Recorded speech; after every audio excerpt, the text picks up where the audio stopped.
Door అటు దీని పిల్లలు అటు ఆడించుకున్నాను అందరికీ వచ్చింది.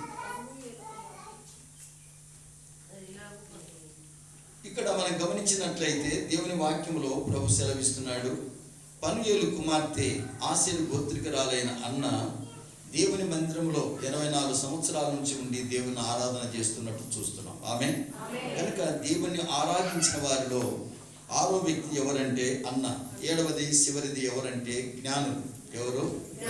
జ్ఞానులు దేవుని ఆరాధిస్తూ ఉన్నారు. మత్తయి సువార్త 2వ అధ్యాయము, మత్తయి సువార్త 2వ అధ్యాయము 10-11 వచనాలు. మత్తయి సువార్త 2వ అధ్యాయం 10-11 వచనాలు. అయితే ఆ దూత, భయపడకుడి, ఇదిగో ప్రజలందరికీ కలగబోవు మహా సంతోషకరమైన సువార్తమానం నేను.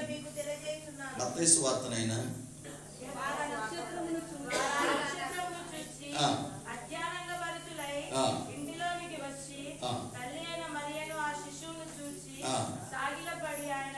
సాగిలపడి ఆయన పూజించి చాలు. సాగిలపడి ఆయనను పూజించండి, స్తుతించి. జ్ఞానులు అంటే రాజులు. జ్ఞానులు అంటే ఎవరు? రాజులు దేవుని స్తుతిస్తూ ఆరాధిస్తూ ఉన్నారు. రాజులు ప్రభు దగ్గరికి వచ్చి రాజాది రాజుకు ఆరాధన చేసినారు. కనుక మనము కూడా ఆనాడు వారు చేసినారు, ఈరోజు మనం కూడా దేవునికి ఆరాధన చేయాలి. ప్రకటన గ్రంథం మనం కూడా ఏమని ఆరాధించాలి? వాళ్ళు దేవుని ఆరాధన చేసినారు, మనము కూడా దేవుని ఆరాధన చేయాలి. 7వ అధ్యాయం ప్రకటన గ్రంథము 9-10 వచనాలు. ప్రకటన గ్రంథము 7వ అధ్యాయము 9-10 వచనాల్లో దేవుని వాక్యం ఇలా వ్రాయబడి ఉంది. ప్రతి జనములో నుండి, ప్రతి వంశములో నుండి, ప్రజలలో నుండి, ఆయా భాషలు మాట్లాడే వారి నుండి వచ్చి ఈ ప్రపంచమంతా ఎంత ఆటంకపరిచిన ప్రపంచమంతా కూడా లెక్కింపజాలని గొప్ప సమూహం యేసు ప్రభు బిడ్డలవుతారు. ఆమేన్. ప్రతి మోకాలు యేసు ప్రభు నామమున వంగుతుంది.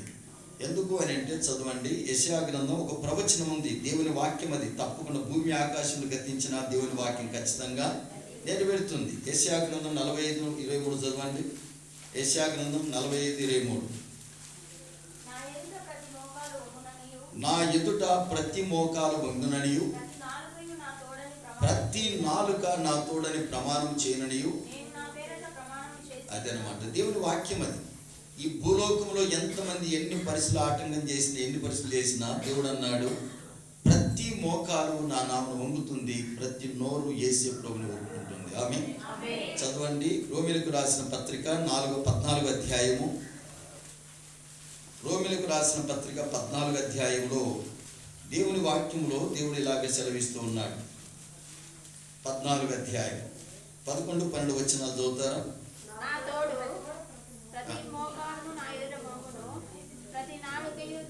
చాలు. ఇక్కడ నా తోడు ప్రతి మోకాలును నా ఎదుట వంగును, ప్రతి నాలుకయు దేవుణ్ణి స్తుతించునని ప్రభు చెప్పుచున్నాడు.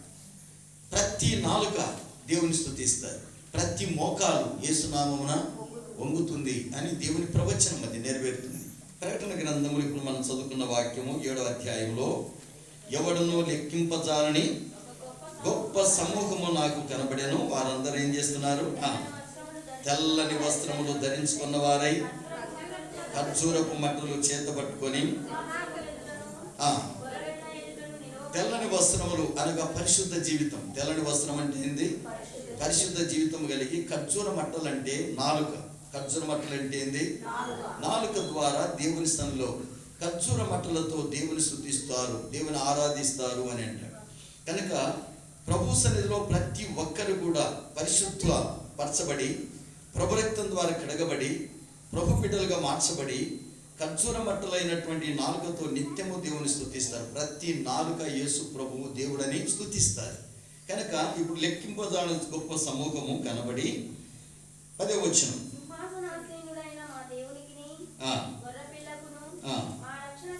రక్షణకై స్తోత్రమని వెలుగెత్తి చెప్పిరి. ఆమేన్.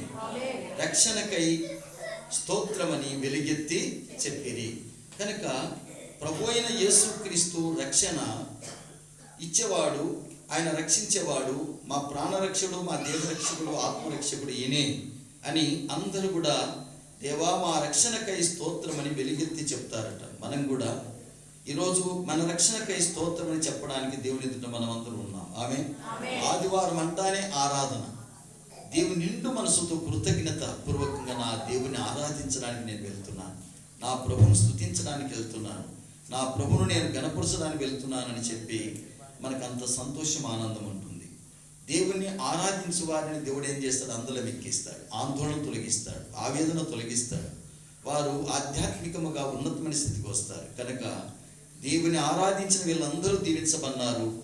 మనము కూడా, మన పిల్లలు దేవుని ఆరాధిస్తున్న మనము కూడా, మన వంశము నిలబడుతుంది. అట్టి కృప దేవుడు మనందరికి సహాయం చేయనుగాక.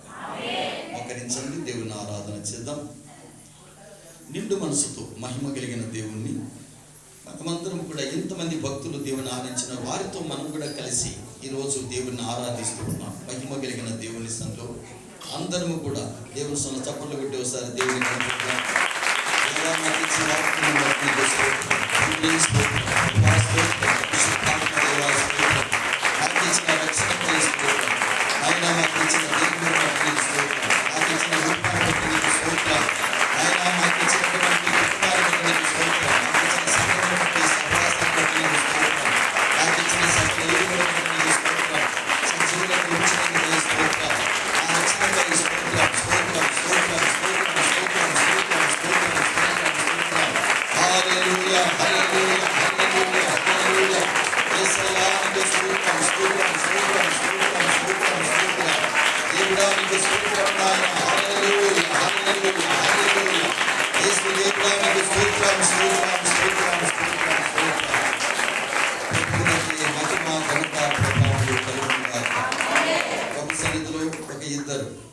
గట్టిగా దేవుని స్థానంలో పురుషులు ఒకరు, స్త్రీలు ఒకరు దేవుని గట్టిగా ఆరాధిస్తారా?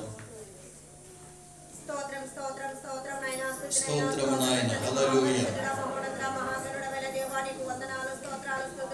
అవును నాయన, స్తోత్రము తండ్రి. అవునయ్యా, స్తోత్రం.